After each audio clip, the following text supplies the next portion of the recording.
NTA UGC net 2020। तो friends, thumbnail देख के आपको पता चल गया होगा कि आज जो हमारा क्लास होने वाला है वो UGC net first paper teaching aptitude के कुछ क्वेश्चन को सॉल्व करेंगे, वो भी पूरे एक्सप्लेन के साथ। तो फ्रेंड्स, इस चैनल पर आप नए हैं तो DH टीचर एकेडमी चैनल को सब्सक्राइब करें और वीडियो अच्छा लगे तो लाइक करें और अपने दोस्तों के यहाँ शेयर करें। तो फ्रेंड्स, बिना देर किए हुए वीडियो स्टार्ट करते हैं। Okay, thank you. तो फ्रेंड्स, हमारा पहला क्वेश्चन है, वर्तमान में अध्ययन की अत्यधिक प्रभाव विधि है। ऑप्शन नंबर 1 स्वतः अध्ययन, ऑप्शन नंबर बी आमने सामने अध्ययन, option number C e learning, option number D मिश्रित अध्ययन। तो फ्रेंड्स, इसका सही आंसर है option number C e learning. Friends, मैं आपको बता देना चाहता हूँ कि आजकल जो वर्तमान में प्रेजेंट टाइम में जो प्रभाव विधियाँ चल रही है लर्निंग, जो टीचिंग एप्टीट्यूड का जो टीचर जो हैं, जो अपने यूनिवर्सिटी से लेके विद्यालयों तक प्रभावी विधि प्रयोग कर रहे हैं, वो है ई लर्निंग। आजकल देख रहे हैं कि NIOS के द्वारा भी ई लर्निंग माध्यम से या यूट्यूब के द्वारा बच्चों को पढ़ाया जा रहा है। तो सबसे प्रभावी विधि जो प्रेजेंट टाइम है वो है ई लर्निंग। सबसे प्रभावी विधि है e learning. Okay guides, I hope कि आपको समझ में आ गया होगा। नेक्स्ट क्वेश्चन को सॉल्व करते हैं। Okay, thank you. तो फ्रेंड्स, हमारा दूसरा क्वेश्चन है क्वेश्चन नंबर 2, प्राथमिक विद्यालय के स्तर पर अधिकतर शिक्षक महिलाएं होनी चाहिए क्योंकि वे बच्चों को पुरुष से बेहतर पढ़ा सकती हैं। ऑप्शन नंबर बी पुरुषों से बेहतर मूल विषय वस्तु की जानकारी होती है। ऑप्शन नंबर सी कम वेतन पर उपलब्ध हो जाती है। ऑप्शन नंबर डी बच्चों से प्यार और स्नेह से व्यवहार कर सकती हैं। तो फ्रेंड्स, इस क्वेश्चन में देखिए, प्राथमिक स्तर पर अधिकतर शिक्षक महिलाएं होती हैं। तो यहाँ पर लिंग भेदभाव की भावना का उत्पन्न हो रहा है, तो ऐसा नहीं होना चाहिए। हालांकि एनसीएफ 2005 के तहत बच्चों को जो शिक्षा देना चाहिए वो लिंग भेदभाव के विपरीत होना चाहिए। कोई भी शिक्षा दे सकता है, पर यहाँ पे लिंग भेदभाव का प्रयोग किया है। क्वेश्चन में आपको डाउट किया गया है कि आप इस क्वेश्चन को कैसे सॉल्व करेंगे। हालांकि ऐसा कोई प्रावधान नहीं है कि नहीं महिलाएं ही अच्छा पढ़ाती हैं और पुरुष जो हैं वो बेहतर नहीं होते हैं, तो ये ऐसा बात नहीं है। तो आप क्वेश्चन में एक बार फिर से रिपीट करके देखिए, प्राथमिक स्तर पर यहाँ पे पूछ रहा है कि प्राथमिक स्तर पे जो होती हैं महिलाएं मतलब बेस्ट होती हैं, महिलाएं जो है अधिकतर बेस्ट होती हैं। तो क्या होता है, क्योंकि option number D is the right, बच्चों से प्यार और स्नेह से व्यवहार कर सकती हैं। अब ऑप्शन नंबर पहला देख लीजिए, बच्चों को पुरुषों से बेहतर पढ़ा सकती है, ये तो लिंग भेदभाव का रूप धारण कर रहा है। तो ऐसा तो हो ही नहीं सकता आपकी लर्निंग में महिलाएं अच्छा पढ़ा सकती हैं, तो ऐसा तो हो ही नहीं सकता। ऐसे निगेटिव ये है, ऑप्शन नंबर ए रॉन्ग हो जाएगा। पुरुषों से बेहतर मूल विषय वस्तु की, अब ऐसा तो हो ही नहीं सकता कि पुरुष कम विषय वस्तु की जानकारी रखते हैं और महिला ज़्यादा रखती है। यह भी लिंग भेदभाव का भी रूप हो रहा है, तो ये तो निगेटिव ऐसे ही हो रहा है, तो ये भी निगेटिव। ऑप्शन नंबर सी वेतन से कोई तो प्रॉब्लम है ही नहीं, क्योंकि यहाँ पे लर्निंग की बात की जा रही है, तो ये तो ऑप्शन नंबर सी ऐसे ही रॉन्ग है। तो ऑप्शन नंबर डी हमारा राइट हो जाए, क्योंकि पॉजिटिव ही है कि बच्चों से प्यार और स्नेह से व्यवहार कर सकती हैं। तो महिलाएं जो होती है प्राथमिक स्तर पर जो 1 से मतलब कि 5 जो क्लास चलाए जा रहे हैं, जो छोटे बच्चे होते हैं वो अपने मातृभाषा रूरल लैंग्वेज में मातृभाषा में पढ़ते हैं, और उनका जो सामाजिक व्यवहार होता है, जो अपना प्राथमिक परिवार होता है, जो प्राथमिक विद्यालय होता है वो घर होता है, और घर के जो मातृभाषा में पढ़ के आते हैं, तो महिलाएं सबसे बेटरफुल होती हैं उस प्राइमरी स्तर पर पढ़ाने के लिए। तो इसे D is the right answer. I hope आपको समझ में आ गया होगा। नेक्स्ट क्वेश्चन की तरफ बढ़ते हैं। तो फ्रेंड्स, हमारा अगला क्वेश्चन है क्वेश्चन नंबर 3, एक व्यक्ति शिक्षण को व्यवसाय के रूप में अपनाकर आनंदित होता है जब उसका विद्यार्थी पर नियंत्रण हो। ऑप्शन नंबर बी है विद्यार्थियों से आदर प्राप्त करता है। ऑप्शन नंबर सी अपने सहयोगियों की अपेक्षा अधिक योग्य होता है। ऑप्शन नंबर डी उच्च प्राधिकारियों के बहुत समीप होता है। तो फ्रेंड्स, इसका सही answer option number B, correct answer option number B है, विद्यार्थियों से आदर प्राप्त करता है। अब मान लीजिए कि आप एक शिक्षक हैं और अपना जो है व्यवसाय शिक्षण के रूप में मतलब लर्निंग जो आपकी है, पढ़ाने की स्टाइल जो है आप व्यवसाय के रूप में प्रयोग कर रहे हैं और आप आनंदमय हो रहे हैं। तो जब तक आप पढ़ा रहे हैं और बच्चों से रिस्पॉन्स जब तक नहीं मिलेगा, आपको अच्छा रिस्पॉन्स नहीं मिलेगा कि हाँ बच्चे कैसे पढ़ रहे हैं कैसे नहीं पढ़ रहे हैं, आपकी पढ़ाने की भाषा शैली ज़्यादा कठिन है और बच्चे समझ नहीं रहे हैं, तो आप आनंदित होंगे नहीं, क्योंकि बच्चों को समझ में नहीं आ रहा है। बच्चे उल्टा सीधा तो जो कुछ पढ़ा रहे हैं चले जा रहे हैं पढ़ के, इस कान से सुनेंगे इस कान से निकाल लेंगे। बट आप एक अच्छा मतलब भाषा शैली में पढ़ा रहे हैं और उनके विपरीत मतलब कि नहीं पढ़ा रहे हैं, बिल्कुल आपकी जो भाषा शैली है बच्चे को बिल्कुल समझ में आ रहा है, तो बच्चे का रिस्पॉन्स अच्छा आपको देखने को मिलेगा, तो आप एक आनंदमय होंगे। तो option number B is the right answer, विद्यार्थियों से आदर प्राप्त करते हैं। तो मतलब ये आदत प्राप्त करना है, मतलब कि बच्चों से रिस्पॉन्स प्राप्त करना है, बच्चों से रिस्पॉन्स सामने आना, तो ये क्या होता है, option number B is the right answer. Okay, thank you. Next question की तरफ बढ़ते हैं। तो फ्रेंड्स, हमारा अगला क्वेश्चन है, कक्षा संप्रेषण होना चाहिए। ऑप्शन नंबर ए शिक्षक केंद्रित, ऑप्शन नंबर बी बाल केंद्रित, और ऑप्शन नंबर सी सामान्य केंद्रित, और ऑप्शन नंबर डी पाठ्य पुस्तक केंद्रित। तो फ्रेंड्स आप एनसीएफ 2005 यानी कि एनसीएफ 2005 आप करिकुलम पढ़े होंगे तो आपको पता होगा कि एनसीएफ 2005 में क्या कहा गया है।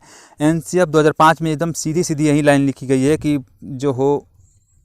ये जो होता है कक्षा संप्रेषण होना चाहिए, वो क्या होना चाहिए, छात्र के लिए बाल केंद्रित होना चाहिए। कभी भी हमारा जो शिक्षक लर्निंग जो होता है, लर्निंग और टीचिंग होती है, वो क्या होता है, होना चाहिए बाल केंद्रित होना चाहिए। तो इसमें कोई और भी ऑप्शन पर एक्सप्लेन करने की जरूरत ही नहीं है, क्योंकि आपको साफ दिखता है कि option number B is the right answer, छात्र केंद्रित यानी कि बाल केंद्रित होना चाहिए। और आपको ये ट्रिक्स जानना जरूरी होता है कि हाँ ये कैसे, मतलब कि आप पहचान गए कि आपको पढ़ना पड़ेगा कि एनसीएफ 2005 में जाकर पढ़ना पड़ेगा। तो आप वो चीज़ से अब बचना चाहते हैं तो आप हमारे यूट्यूब जीएस टीचर अकेडमी पे जाइए, वहाँ पे एक लेक्चर वीडियो डाला गया है, वो बिल्कुल हैंड टू हैंड पांडुलिपि में लिखी गई है, मतलब कि हैंड टू हैंड लिखा गया है। आप वहाँ पे जाके और ट्रिक्स एंड कंसेप्ट के साथ वो वीडियो बनाया गया है, तो आप वहाँ पर जाकर देख लीजिए, ताकि आपका टीचिंग एप्टीट्यूड से जितने भी क्वेश्चन आएंगे आप बिल्कुल क्वेश्चन पढ़ेंगे और आंसर को देखते ही करेक्ट कर जाएंगे, कि इसका यही गेस कर जाएंगे कि ये आंसर करेक्ट है। तो प्लीज़ जाइए वहाँ पे और उस वीडियो को देख लीजिए। हो सके कि आपको देखने से बहुत सारे प्रॉफिट होने वाले हैं। आगे एग्ज़ाम में इतना तो सोचने का टाइम मिलता नहीं है, कंप्यूटर बेस्ड पेपर हो रहा है, आप देख ही रहे हैं। तो वहाँ पे जो कंसेप्ट और ट्रिक्स बताए गए हैं, हमें 99 पॉइंट मतलब कि भरोसा है कि वो कंसेप्ट बिल्कुल करेक्ट होते हैं। 1 पॉइंट ही मुझे ये डाउट होता है कि कहीं ऐसा क्वेश्चन आ जाए जाकि दोनों क्वेश्चनों में एकदम विपरीत आपको कंपेयर करना पड़ता है, तो ऐसे भी क्वेश्चन आगे देखने को मिलेगा, जैसे हम कंपेयर करके आपको समझाएंगे कि वहाँ पे ट्रिक कैसे लगाया जाता है। तो ओके गाइड्स, ये क्वेश्चन आपको समझ में आ गया होगा, आई होप। चलिए ठीक है, ओके नेक्स्ट क्वेश्चन की तरफ बढ़ते हैं। तो फ्रेंड्स हमारा अगला क्वेश्चन है, कक्षा में परस्पर संवाद से क्या उभर कर आना चाहिए? ऑप्शन नंबर ए तर्क वितर्क। ये तो ऐसे ही निगेटिव है, ये तो होगा नहीं। कैसे? क्योंकि मैं आपसे बार बार बोल रहा हूँ कि एनसीएफ 2005 जाकर आप वहाँ पढ़ लीजिए करिकुलम में क्या लिखा गया है, और वैसे भी नहीं पढ़ेंगे तो डीएस टीचर पर जो लेक्चर वीडियो है वो देख लीजिए। तो ये तो निगेटिव पहला ही हो गया, तर्क वितर्क होगा नहीं। आप परस्पर संवाद कर रहे हैं, एक टीचर हैं और स्टूडेंट के बीच में आप परस्पर संवाद कर रहे हैं, तो ये तो होगा नहीं कि तर्क वितर्क की सामना। सूचना प्रदान करना, ये तो आपको कोई सूचना मंत्री तो है नहीं, या कोई न्यूज़पेपर वाले हैं नहीं, या टीवी प्रसारण वाले हैं नहीं कि आपको सूचना प्रदान करना है। ऐसे तो कोई आपको लेना देना है नहीं, क्योंकि आपको बच्चों को मातृभाषा में आपको जो पाठ्य पुस्तक है वो रोचक मतलब कि एकांकी के रूप में पढ़ाना है, वो भी सस्वर पाठन के द्वारा पढ़ाना है। तो ये सूचना तो होगा नहीं, निगेटिव है। विचार, देखिए जो परस्पर संवाद होता है तो टीचर और स्टूडेंट के बीच में क्या होता है, विचार उभर कर सामने आता है। तो option number C is the right answer. D तो पढ़ने की कोई जरूरत नहीं है, विवाद ये तो ऐसे ही निगेटिव है। आप बच्चों से भी जो संवाद कर रहे हैं तो विवाद तो पैदा होगा नहीं, ये तो ऐसे ही निगेटिव है। आप तो मतलब कि आप एमए क्वालिफाई हैं, आप एक यूजीसी नेट के पेपर में बैठ रहे हैं, तो आपके पास इतना ही तो दिमाग ही होगा कि हाँ क्लास में जब आप पढ़ने जाते होंगे तो जब टीचर और स्टूडेंट के बीच में संवाद होता है तो जो विचार उत्पन्न होता है वो तो ये बिल्कुल आपको समझ में आ जाता है। ये तो सारे आम कॉमन सेंस की बात है। तो ऐसे भी क्वेश्चन डाल देता है आपको घुमाने के लिए, क्वेश्चन में आप कैसे मतलब कि उसको सॉल्व कर गेस कर पाएंगे। तो ऐसे घबराने की कोई जरूरत नहीं है। मैं आपको और भी आगे जो हार्ड क्वेश्चन है उनको उसमें बताऊंगा कि हाँ कंपेयर कैसे किया जाता है विचार, तर्क और सूचना विवाद में। तो आप इससे घबराने की जरूरत कोशिश मत कीजिए। और आपसे मैं बार बार निवेदन कर रहा हूँ कि लेक्चर वीडियो आप जाकर देख लीजिए वहाँ पे। ऐसे भी एक और हमारा लेक्चर वीडियो आ रहा है रिसर्च पे, तो आप रिसर्च में भी जो कंसेप्ट लगाया जा रहा है, जो कंसेप्ट वहाँ पे छूटा हुआ है और रिसर्च के वीडियो में हम डाल देंगे, आप वहाँ पे जाकर भी रिसर्च के वीडियो में देख सकते हैं यह कंसेप्ट क्या है और क्वेश्चन को पढ़ते समय कैसे आंसर को गेस किया जाता है बिना डाउट का। तो okay, thank you, I hope कि आपको समझ में आ गया होगा। नेक्स्ट क्वेश्चन की तरफ बढ़ते हैं। तो सी इज द राइट आंसर। तो फ्रेंड्स हमारा अगला क्वेश्चन है, दंड न देकर बच्चों को बिगाड़ना से अभिप्राय है। ऑप्शन नंबर ए, कक्षा में दंड देने पर रोक लगा देनी चाहिए। ऐसा तो हो ही नहीं सकता। अब बच्चा कोई गलती कर रहा है और आप दंड नहीं देंगे तो ये तो बिल्कुल ऐसे ही निगेटिव है, बच्चे तो ऐसे ही बिगड़ेंगे। तो ये निगेटिव ऐसे ही हो गया। ये बी देख रहे हैं, शारीरिक दंड स्वीकार्य नहीं है, ये भी निगेटिव है। अवांछित व्यवहार पर दंड दिया जाना चाहिए, हो सकता है। आगे पढ़ लेते हैं ऑप्शन नंबर डी, बच्चों को छड़ी से पीटना चाहिए। देखिए एनसीएफ 2005 में फिर मैं बोल रहा हूँ, एनसीएफ 2005 में बच्चों को नहीं रटवाना है, ना ही पीटना है। आपको बिल्कुल बच्चे की जो मानसिक बुद्धि है उसके तहत समवयस्क शिक्षा के अंतर्गत जो विशिष्ट बच्चे हैं और सामान्य बच्चे हैं सबको एक साथ ना पीटना है, ना ही उसको रटन विद्या के तहत पढ़ाना है, और ना ही छड़ी से मारना है। तो ऐसे ही प्रावधान वहाँ पे नहीं लिखा गया है कि नहीं बच्चों को छड़ी से पीटना है चाहे रटन विद्या से पढ़ाना है। तो ये लाइन जो है करिकुलम में लिखा गया, आप जाकर वहाँ पढ़ लीजिए। तो हमारा डी जो है वो भी निगेटिव है और C is the right answer. वांछित व्यवहार पर दंड दिया जाना चाहिए, तो C is the right answer. I hope आपको समझ में आ गया है। नेक्स्ट क्वेश्चन की तरफ बढ़ते हैं। Okay, thank you. अगला क्वेश्चन है, देखिए फ्रेंड्स जितने भी क्वेश्चन मैं करा रहा हूँ वो सभी किसी न किसी पेपर में पूछा गया है, यूजीसी नेट दिसंबर 2012 में पूछा गया था। ये सारे जो जितने भी क्वेश्चन हम यहाँ इंक्लूड करा रहे हैं आपके सामने, तो ये सही कहीं ना कहीं ये पूछा गया है, किसी भी एग्जाम में पूछा गया है। चलिए अगला क्वेश्चन सॉल्व करते हैं। अध्यापन की सर्वोत्तम प्रणाली है ए जानकारी प्राप्त करना, जानकारी प्रदान करना, हो सकता है, पॉजिटिव है। विद्यार्थियों से पुस्तक पढ़ने के लिए कहना, ये भी पॉजिटिव है। अच्छी सौंदर्य सामग्री का सुझाव देना, ये भी पॉजिटिव है। चर्चा आरंभ करने की पहल करना और उनमें भाग लेना। तो फ्रेंड यहाँ चारों ऑप्शन आपका पॉजिटिव दिखाई दे रहा है। तो जो टीचिंग एप्टीट्यूड के क्वेश्चन आते हैं उसमें सारे ऑप्शन कभी कभी पॉजिटिव होते हैं, उसमें से बेस्ट आपको चुनना होता है।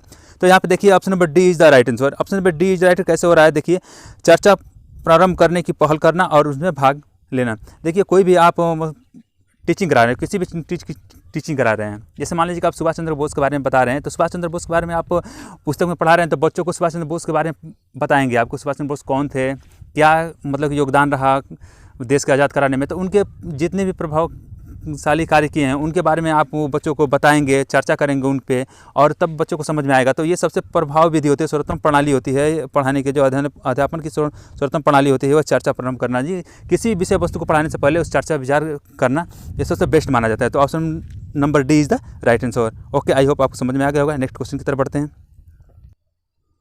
अगला क्वेश्चन है, एक अध्यापक सफल हो सकता है यदि वह, ऑप्शन नंबर है, विद्यार्थियों को बेहतर नागरिक बनाने में मदद करता है। देखिए अब ये तो आगे पढ़ लेते हैं क्वेश्चन, उसके बाद से एक्सप्लेन करते हैं हर विकल्प पे कि कैसे पॉजिटिव और निगेटिव कैसे ढूंढा जाता है। विद्यार्थियों को विषय वस्तु का ज्ञान देना। सी है विद्यार्थियों को परीक्षा में उत्तीर्ण होने के लिए तैयार करता। यहाँ पे निगेटिव थोड़ा हो गया है, यहाँ पे थोड़ा डाउट क्लियर हो गया है। चलिए ठीक है, ओके आगे पढ़ते हैं। विषय वस्तु को सुव्यवस्थित ढंग से पेश करता है। तो देखिए एक अध्यापक है सफल कब हो सकता है, यदि वह, ऑप्शन नंबर डी देखिए, विषय वस्तु की, ये पॉजिटिव है, विषय वस्तु को सुव्यवस्थित ढंग से पेश करता है। अगर एक टीचर है और किसी भी विषय वस्तु को विद्यार्थियों के सामने विषय वस्तु को सुव्यवस्थित ढंग से यानी कि स्टेप बाय स्टेप प्रस्तुत करता है, तो वो क्या होता है, सफल टीचर होता है। तो option number D is the right answer. अब ऑप्शन नंबर सी देख लिए, विद्यार्थियों को परीक्षा के लिए उत्तीर्ण होने के लिए तैयार। अब विद्यार्थियों को परीक्षा के लिए तैयार कराना, ये तो हमें नहीं लगता कि बेटरफुल होगा, लेकिन आपके तहत मतलब ये अब क्या बताएं, जो कि मूल्यांकन आप पढ़े होंगे, जो बीएड या बीटीसी बच्चे करते हैं उसमें या मूल्यांकन ये ऑप्शन आता होगा, लेकिन बट आप तो यूजीसी नेट की तैयारी कर रहे हैं, तो उसमें भी आपको फर्स्ट पेपर में जो टीचिंग एप्टीट्यूड आता है उसमें भी आपको मूल्यांकन की व्यवस्था दिया जाता है। तो मूल्यांकन हमारा क्या एक प्रणाली है, उसके तहत भी हम बच्चों का मूल्यांकन करते हैं ताकि बच्चा कितना पढ़ा, कितना सीखा। तो वैसे भी बच्चे तैयार हो सकता है पेपर परीक्षा के लिए तैयार हो सकता है, उत्तीर्ण करने के लिए हो सकता है। तो आमतौर पर बच्चे को आप उत्तीर्ण करने के लिए पढ़ा रहे हैं, तो ये तो निगेटिव ऐसे ही हो गया। तो ऑप्शन नंबर सी भी निगेटिव है। अब विद्यार्थियों को विषय का ज्ञान देना। अब विषय का ज्ञान देने से क्या मतलब है, अब मान लीजिए कि विषय का ज्ञान दे रहे हैं, आप पाठ्य पुस्तक की जो रोचक कहानियाँ है वो बता ही नहीं रहे, रेखांकन के माध्यम से सस्वर पाठन करा ही नहीं रहे हैं, तो वो तो पढ़ाने से आपका मतलब ही नहीं है। तो ऐसा तो हो ही नहीं सकता, विषय वस्तु का ज्ञान देने से बच्चे का जो चिंतन विकास वो हो सके, बुद्धि का भी विकास हो सके। तो ऐसा तो निगेटिव ऐसे ही हो गया, विषय वस्तु का ज्ञान देने से कोई बच्चा अगर ऐसे नहीं कि तीव्र बुद्धि का हो सके, तो ये भी निगेटिव हो गया। अब विद्यार्थियों को बेहतर नागरिक बने, अब देखिए बच्चों को आप पढ़ा रहे हैं और उसके पास बुद्धि का ज्ञान ही मतलब ज्ञान है ही नहीं है, बुद्धि है ही नहीं है, तो आप वो बेहतर नागरिक कैसे बना सकेंगे। अब मान लीजिए कोई स्टूडेंट है, आप उसको बोल रहे हैं कि नहीं ये क्लास 9 में पढ़ रहा है और उसके पास इतना बुद्धि है, अब उसका बुद्धि का मूल्यांकन करेंगे तब तो पता चलेगा कि हाँ वो बेस्ट नागरिक बन सकता है कि नहीं बन सकता है। अब क्लास 9 में पढ़ रहा है, उसको कुछ ज्ञान ही नहीं है कि नागरिकता होती है, क्या समाज क्या होता है, तो आप नागरिक कैसे बना सकते हैं। तो ये भी निगेटिव है। सबसे पहले आपको तो बुद्धि का विकास कराना है, चिंतन का विकास कराना है, उसको अंत क्रिया के द्वारा बार बार प्रयास करने के लिए अवसर प्रदान कराना है, तब तो वो बेहतर बन सकता है कि हाँ ये बेस्ट नागरिक है और उसको समझ में आ रहा है कि हाँ ये पढ़ने में बेस्ट है। तो चलिए यहाँ पे जो अध्यापक है सफल हो सकता है, तो वो है विषय वस्तु को सुव्यवस्थित ढंग से पेश करना। तो D is the right answer. I hope आपको समझ में आ गया होगा। नेक्स्ट क्वेश्चन की तरफ बढ़ते हैं। Okay, thank you. तो अगला क्वेश्चन है फ्रेंड्स, अध्यापन के प्रति गत्यात्मक उपागम का तात्पर्य है। ऑप्शन नंबर है, अध्यापन सशक्त तथा प्रभावशाली होना चाहिए, ऐसे निगेटिव। आप कभी भी टीचिंग कर रहे हैं तो बच्चों के सामने आप कठिन भाषा नहीं की रूरल लैंग्वेज में पढ़ाना है, कठिन भाषा में नहीं पढ़ाना। कठिन भाषा से नहीं पढ़ाएंगे तो बच्चे को समझ में नहीं आएगा। हो सके कि आप तीव्र बच्चे को पढ़ा रहे हैं और मंदबुद्धि वाले बच्चे जो हैं मंदबुद्धि के उनको समझ में नहीं आ रहा है, तो ये ऐसे ही निगेटिव हो गया। तो option number A wrong. B है, अध्यापकों को ऊर्जावान। अब ऊर्जावान गतिशील होने का क्या ज़रूरत है। अब ऊर्जावान अगर टीचर रहेगा तो बच्चे ऐसे भी डरे होंगे, और जो है गतिशील होना चाहिए। गतिशील होने के, अब ठीक है आप टीचिंग कर रहे हैं, एक्टिव हैं, गतिशील होना चाहिए, ठीक है, लेकिन ऊर्जावान होने से क्या मतलब है? तो ऐसा तो हो ही नहीं सकता कि गत्यात्मक उपागम का तात्पर्य कर रहे हैं अध्यापन में, तो ऐसा ये यहाँ पे देखिए क्वेश्चन में देखिए गत्यात्मक उपागम का प्रयोग कर रहे हैं, तो ऐसा हो ही नहीं सकता कि आप ऊर्जावान होंगे, गतिशील होंगे, ये भी निगेटिव हो गया। अब सी देखते हैं, अध्यापन के प्रकरण स्थैतिक नहीं। अब स्थैतिक नहीं होगा तो क्या करेंगे? गतिशील होने चाहिए। अब गतिशील होगा, मान लीजिए अब गतिशील है, स्थैतिक है ही नहीं है, तो प्रकरण का आपका कुछ बारे में पता ही नहीं है कि हमारा प्रकरण क्या है, अध्यापन का प्रकरण क्या है, तो ऐसे भी ये भी सी इज द रॉन्ग हो गया, सी भी निगेटिव हो गया। डी देखते हैं, विद्यार्थियों से, अब तो सी ऐसे, डी तो ऐसे ही बचा है, पॉजिटिव तो होना ही चाहिए। देख लेते हैं इसको भी, विद्यार्थियों से गतिविधियों के माध्यम से सीखने की अपेक्षा करनी चाहिए। अब देखो गतिविधियों की स्टेप बाय स्टेप भी सीखने की जो माध्यम हमारा होना चाहिए सिखाने का, बच्चों को पढ़ाने का, वो क्या हो, स्टेप बाय स्टेप होना चाहिए। तो ये बेस्ट है तरीका। देखते D is the right answer, option number D is the right answer. I hope आपको समझ में आ गया होगा। तो जो बच्चे, मैं बता देना चाहता हूं कि ऐसे भी क्वेश्चन को आप सॉल्व करना चाहते हैं, जो डाउट में पढ़े हों, आप यूजीसी नेट की तैयारी कर रहे हैं, तो DH टीचर अकेडमी पर आप बने रहें और चैनल को सब्सक्राइब कर लें। वीडियो अच्छा लगे तो लाइक करें और दोस्तों के यहाँ शेयर करें, क्योंकि यहाँ पे यूजीसी नेट के साथ साथ और भी प्रतियोगी परीक्षाओं की तैयारी कराया जाता है। और आपको बेस्ट लगे तो भाई कमेंट बॉक्स में लिखिए कि हाँ सर कैसे क्वेश्चन को एक्सप्लेन कर रहे हैं, क्या पढ़ा रहे हैं, कहाँ कमी, अगर कमी रह गई तो वो भी लिख कर सेंड कीजिए, हम अपनी कमियों को दूर करेंगे। ओके फ्रेंड्स, तो नेक्स्ट क्वेश्चन की तरफ बढ़ते हैं। तो फ्रेंड्स हमारा अगला क्वेश्चन है, कक्षा में प्रभावी अनुशासन के लिए अध्यापक को चाहिए कि छात्रों को जो चाहे करने दें, ऐसे भी निगेटिव। चलिए आगे पढ़ते हैं, ऑप्शन देखते हैं आगे क्या। छात्रों के साथ कठोर व्यवहार करें, बिल्कुल नेगेटिव। छात्रों को कुछ समस्याएं हल करने को दें, आगे देख लेते हैं। डी, उनसे नरमी के साथ दृष्टा बरतें। अब देखिए मान लीजिए कोई बच्चा गलती कर रहा है और वो आपको उसको डांट नहीं रहे हैं, नरमी से आपको साथ दृढ़ता बरत रहे हैं, तो ऐसा तो हो ही नहीं सकता कि आप उसको डांटेंगे नहीं। ये तो आपका मतलब कि टीचर हैं तो आपके ये वो होता है कि दायित्व बनता है कि आप स्टूडेंट को कैसे अपने शिक्षा के थ्रू उन कैसे आप बोल सकते हैं, समझा सकते हैं, मतलब उनकी जो समस्याएं हैं उनको हल कर सकते हैं। तो ऐसे भी ये निगेटिव हो गया कि आप उनके नरमी से दृष्टि आएंगे, ये निगेटिव हो गया।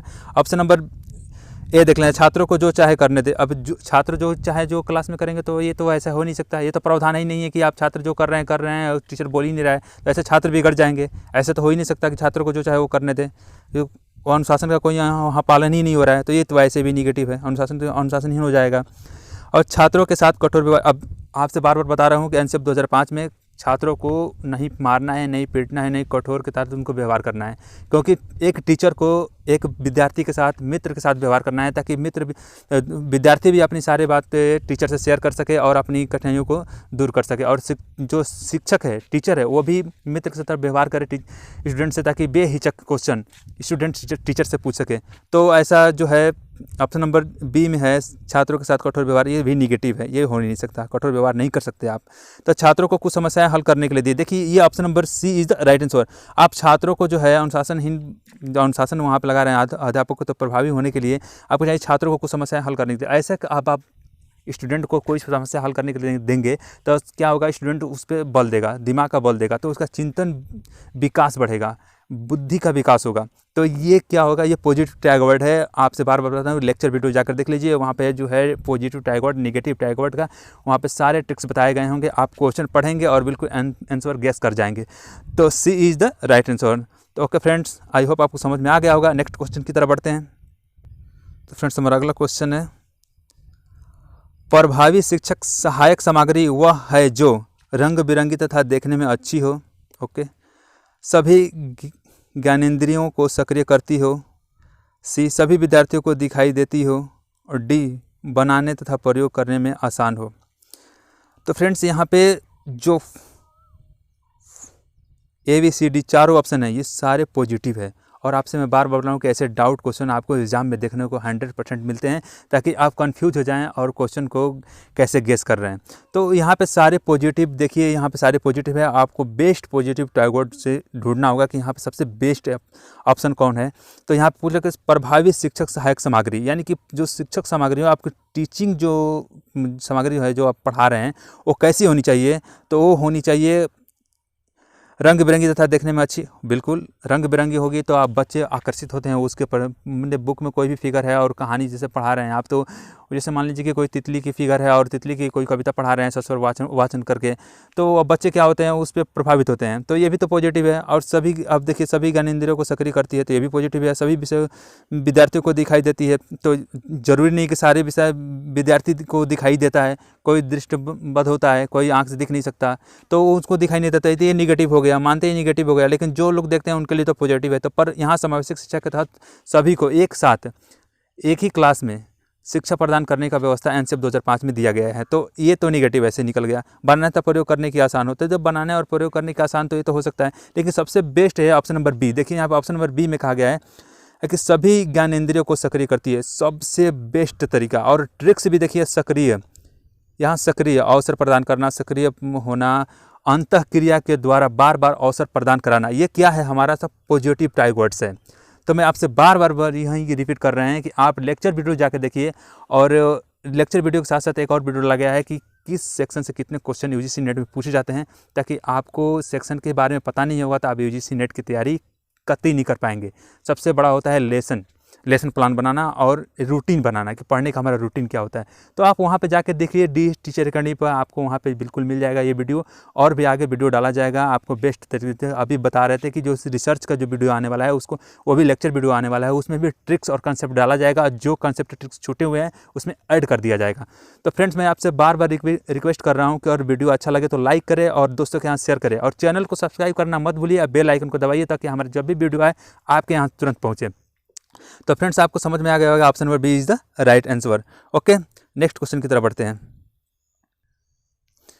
तो फ्रेंड्स, हमारा अगला क्वेश्चन है, छात्रों में वे अध्यापक लोकप्रिय होते हैं जो उनके साथ निकटता बना लेते हैं, बी उनकी समस्याओं के समाधान में सहायक होते हैं, सी अच्छे अंक प्रदान करते हैं, डी उनसे अतिरिक्त शुल्क पर ट्यूशन पढ़ाते हैं। तो फ्रेंड्स, यहाँ ऑप्शन नंबर ए देखते हैं, उनके साथ निकटता बना लेते हैं। अब देखिए, छात्रों से निकटता बनाना ये लोकप्रियता की बात नहीं है। ऐसे नहीं कि आप निकटता बना लिए और टीचिंग लर्निंग आपकी सही नहीं है, आप कठोर भाषा में पढ़ा रहे हैं और बच्चे से आप मित्रता की भावना रखें, तो आप जो पढ़ा रहे हैं समझ में नहीं आ रहा तो बच्चा आपसे पूछेगा नहीं, क्योंकि आपको पढ़ाने की जो प्रक्रिया है उसको समझ में आ नहीं रहा, पसंद नहीं पड़ रहा है। तो आपको ये बनाना, निकटता बनाना तो बिल्कुल निगेटिव है ऐसे ही, क्योंकि पढ़ाने के साथ साथ वो आपका जो भाषा शैली है वो भी एकदम रूरल लैंग्वेज मातृभाषा में होना चाहिए बच्चे को, तभी वो सामाजिक शिक्षा के अंतर्गत वो सीख सकता है। ठीक है, सामाजिक शिक्षा के अंतर्गत न सीखे, यहाँ पे कुछ ऑप्शन अलग है कि बनाए रखे, तो वही पॉजिटिव है। आगे देख लेते हैं, उनकी समस्याओं के समाधान में सहायक होते हैं। देखिए, सबसे बेस्ट ऑप्शन यही है, आगे पढ़ने की कोई ज़रूरत नहीं है। आगे पढ़ के देख लेते हैं, सी है अच्छे अंक प्रदान करना। अब बच्चों पढ़ने में कैसा है कैसे नहीं, मंदबुद्धि का है, आप अच्छा अंक प्रदान कर रहे हैं, तो जो प्रभावशाली बच्चे हैं वो तो ऐसे ही होपलेस हो जाएंगे कि हम इतना पढ़ने में अच्छे हैं और हमें अच्छा अंक नहीं मिले, मार्क्स नहीं मिले। तो टीचर एक होने के नाते आप अच्छा अंक प्रदान कर देंगे मंदबुद्धि बच्चों को, तो ऐसे भी निगेटिव है, ये प्रावधान है ही नहीं है, ये एक टीचर का लक्षण ही नहीं है। तो आप मतलब कि ऐसा नहीं करेंगे, आप एक टीचर होते हुए भी ऐसा नहीं करेंगे, तो ये भी निगेटिव हो गया। और ट्यूशन की बात कहीं जिगरी ही नहीं है, तो ट्यूशन ये निगेटिव टैग वर्ड है। ऐसे भी लेक्चर वीडियो में ट्यूशन की जो बात कही गई है वहाँ निगेटिव टैग वर्ड में डाला गया है। और यहाँ पे देखिए, उनकी समस्याओं के समाधान में सहायक होते हैं। जब भी कोई स्टूडेंट की समस्या होती है और टीचर जो है उसकी सहायता में लग जाता है कि हाँ क्या समस्या है, और उसकी सहायता जो है समाधान का जो समस्या है उसका समाधान करता है टीचर, तो वो सबसे बेस्ट होता है। बच्चे के नज़र में टीचर हो जाता है, लोकप्रिय हो जाता है। तो option number B is the right answer.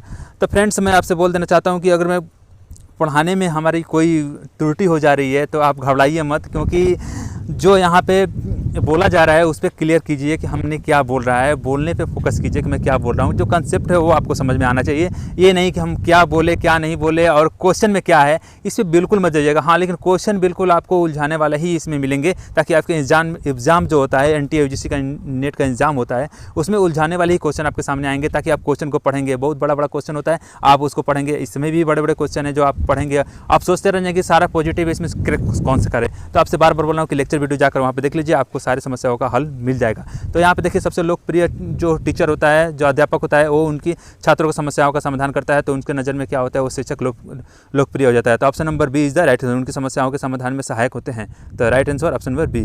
तो फ्रेंड्स, नेक्स्ट क्वेश्चन की तरफ बढ़ते हैं। तो फ्रेंड्स, हमारा अगला क्वेश्चन है, एक प्रभावी कक्षा कक्ष के वातावरण का मूल तत्व है।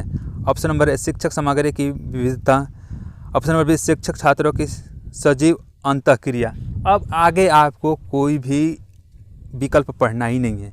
अंतःक्रिया, मैं बार बार बोलता आ रहा हूँ कि अंतःक्रिया के द्वारा अवसर प्रदान करना, जहाँ भी आए बार बार अभ्यास कराना। अंतःक्रिया जहाँ बार बार आए, चाहे कभी भी देखिए आप, अवसर प्रदान कराना, बार बार प्रयोग कराना, बच्चों के साथ सहायक सामग्री का जो है सक्रिय का होना, ये सब क्या है, पॉजिटिव टैग वर्ड है। तो option number B is the right answer. अब आगे कोई भी विकल्प पढ़ने की जरूरत नहीं है। अब आप बोले कि सर ऐसे बिना एक्सप्लेन किए हुए आंसर कैसे लगा दिए, तो अब मैं आपसे बार बार बोल रहा हूँ कि आप जाइए DS टीचर अकेडमी पे और लेक्चर वीडियो देखिए, फिर आप हम पढ़ा रहे हैं आप बिल्कुल परफेक्ट हो जाएंगे। आप भी हमारे जगह पर आप टीचर हो सकते हैं।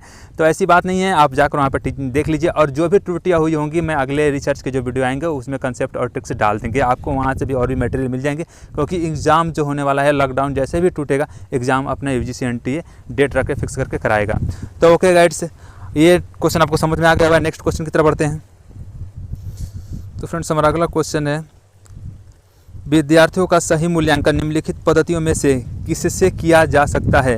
A, पाठ्यक्रम के अंत में मूल्यांकन, B, वर्ष में 2 बार मूल्यांकन, C, सतत मूल्यांकन, और D, निराणात्मक मूल्यांकन।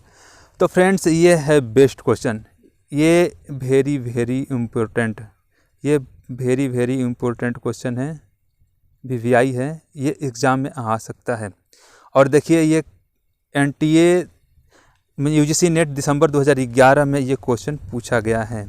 तो फ्रेंड्स इस क्वेश्चन का सही आंसर कमेंट बॉक्स में लिख कर सेंड कीजिए। और चलिए मैं अब बता देता हूँ कि इसका सही आंसर क्या होगा। अब देखिए पाठ्यक्रम के अंत में मूल्यांकन, अब जो बच्चे को पढ़ा रहे हैं, पहले क्या होता था कि बच्चे को क्लास में पढ़ाते जा रहे हैं और साल में एक बार पेपर कराते हैं, तो ऐसे बच्चे को क्या पता चलेगा कि हम ये लेसन पढ़ाएं तो उसको समझ में आया कि नहीं आया है। और जब एग्ज़ाम कराएंगे तो बच्चे समझ में आया, हो सके जो समझ में कोई जो लेसन पढ़ाया गया उसको समझ में आया, उस लेसन से उसको मतलब कि कोई क्वेश्चन ही पेपर में नहीं मिला है, तो फिर वहाँ पे जो है उसका मानसिक तनाव बढ़ जाएगा और वो क्या है कि समझ में नहीं आएगा तो क्वेश्चन को सॉल्व नहीं कर पाएगा। तो ये तो ऐसे ही निगेटिव है, ऐसा नहीं कर सकते पाठ के अंत में आप मूल्यांकन करेंगे। तो ऐसे भी हो सकता है वर्ष में 2 बार, वर्ष में 2 बार करेंगे तभी तो ये भी गड़बड़ है। आजकल देख रहे हैं सेमेस्टर प्रणाली चलाई गई है ताकि बच्चे का मूल्यांकन एक टीचर समझ सके कि हाँ इस पेपर के जो सेमेस्टर में एग्जाम कराया गया तो बच्चों को कितना समझ में आया, कैसे मार्क्स आए हैं, कैसे पढ़ाना चाहिए, हमारे पढ़ाने की शैली कैसी होनी चाहिए, बच्चे कैसे हैं, कैसे रह रहे हैं, उनकी लर्निंग व्यवस्था क्या है, उनकी पढ़ने की शैली क्या हो रही है, बच्चे किस मातृभाषा में पढ़ रहे हैं, क्या है, कैसे पढ़ाया जाए। तो ये सब क्या है, वर्ष में 2 बार करने से तो ये कोई फर्क पड़ने वाला नहीं है, ये तो ऐसे ही निगेटिव है। अब यहाँ पे देखिए C, सतत, यहाँ पे सतत व्यापक होना चाहिए, लेकिन सतत है तो सतत मूल्यांकन होना चाहिए, यानी कि आप जैसे पढ़ा रहे हैं तो तुरंत रिस्पॉन्स लीजिए बच्चे से कि बच्चे को समझ में आया है कि नहीं। आप बच्चे को क्लास में ही पूछिए, आपका 40 मिनट का जो पीरियड घंटी होती है उसमें ही पूछिए कि क्या समझ में आया कि नहीं आया। बच्चों से आप मूल्यांकन पूछ सकते हैं और बच्चों का मूल्यांकन कर सकते हैं। तो C is the right answer, आगे पढ़ने की कोई ज़रूरत ही नहीं है। और अभी ये भी कंसेप्ट आपको लेक्चर वीडियो में देखने को मिलेगा, सतत एवं व्यापक मूल्यांकन से ऐसे वहाँ पे हाईलाइट किया गया है। तो फ्रेंड्स आज के लिए बस इतना ही, और मैं आपसे बता देना चाहता हूँ कि ये वीडियो अच्छा लगे तो लाइक कीजिएगा और DS टीचर अकेडमी चैनल को सब्सक्राइब कीजिए और अपने दोस्तों के यहाँ शेयर कीजिए, क्योंकि यहाँ पे सारे प्रतियोगी परीक्षाओं का वीडियो यहाँ पे तैयारी किया जाता है और सारे वीडियो अपलोड किए जाते हैं। तो फ्रेंड्स ये वीडियो कैसा लगा, happy nice day, watching for video, okay, thank you.